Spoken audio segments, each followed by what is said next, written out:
Quando Deus chamou Abraão na terra de Harã, ele disse: sai da tua terra, da tua parentela e da casa de teu pai, para a terra que eu te mostrarei. Primeiro Deus manda Abraão sair de Harã, para depois mostrar a terra que ele iria possuir. Deixar tudo para trás demonstrou disposição e obediência para continuar ouvindo a voz de Deus. Abraão foi um exemplo de vida plena, abençoado em tudo e o pai de uma grande nação.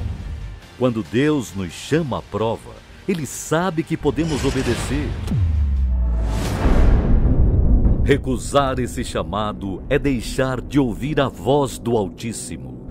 É por isso que muitos fracassam na vida, no casamento, a família dividida, vida financeira falida, a saúde e a vida espiritual esfacelada.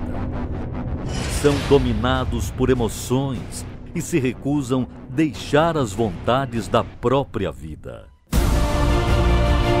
Somente quem tem fé e disposição de deixar tudo para trás pode alcançar a vida plena e ser a própria bênção, assim como foi Abraão.